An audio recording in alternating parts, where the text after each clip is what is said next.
Yeah, I wanted to share something with you tonight that's been on my mind somewhat, and that's concerning welfare in this country. When we had the elections here recently, when I was watching the people protest in the streets, their big, I think one of their big concerns was is that they were concerned that their welfare benefits would run out, and there was also those that were concerned about the fact that they thought illegal aliens would get deported. And so, I mean, these are some legitimate concerns, but where do the origins of this come from? Well, when you go way back and you read the Constitution and you read a lot of the state constitutions, that different things like that, the the government, it's never been their responsibility to provide welfare to anybody. And there's a big problem with the government welfare because one of the things they do is they tax they I mean they have to take it from somebody to give it to somebody else, and so they will put taxes on your property, for instance, and if you don't pay those taxes, then they'll seize your property and they'll sell that property to pay those taxes.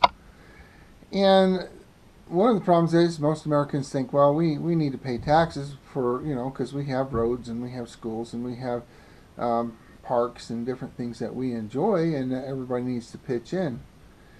And that's true. But welfare is one of those things, and that gets both into medical care and everything else that goes along with the welfare.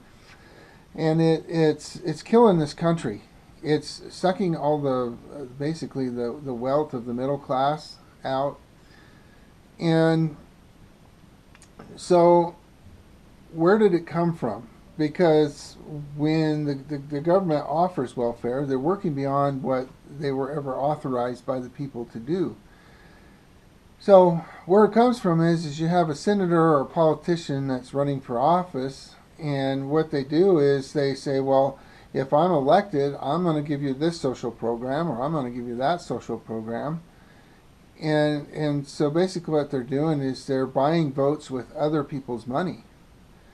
And it's caused this country to slip into somewhat of a slum, to be honest with you, because it gives the people a sense of entitlement. They think, well, okay, I'm an American citizen and I deserve welfare because I'm an American citizen, and that check better be there the first of every month. Well, there's a big problem when the government goes and forcefully takes money from one by threat and intimidation to give to somebody else that doesn't want to work. And so I think if the people are concerned about whether they're going to continue to get the welfare checks, that's a good thing, because they should be concerned about it. Because socialism only works until you run out of other people's money, and quite frankly, we're running out of other people's money. So where does this problem need to be fixed? Well, it needs to go back to the way it was before the government started taking over all these welfare programs, which I'll repeat again, they don't have authority to do, but they've done it anyways. Back before that, when people got a paycheck, they kept what they earned. And then it was their decision to give to charities and to different organizations that can help people who don't have enough. And there's a huge difference in that setup, because when you give to charities, you willingly give because you know you're helping out needy people. When the government forces you to pay taxes for welfare, it's given begrudgingly. When a charity gives a handout to someone in need, it's received by grateful hands. When the government gives to somebody, whether they need it or not, then it's looked upon as an entitlement. And so what I see in this country is I see a hard working class that are being taxed to death, And yet I still see them turning around and being very generous and very charitable, and giving to their churches and giving to the communities. We, here in Idaho, we have food drives all the time. I see amazing things with people in their charity. But think about how much more they could give if they weren't taxed to death. If the government got out of the being the welfare givers, which they should never do in the first place. That's not their job. And let the people do that. Our society will always rise to the occasion.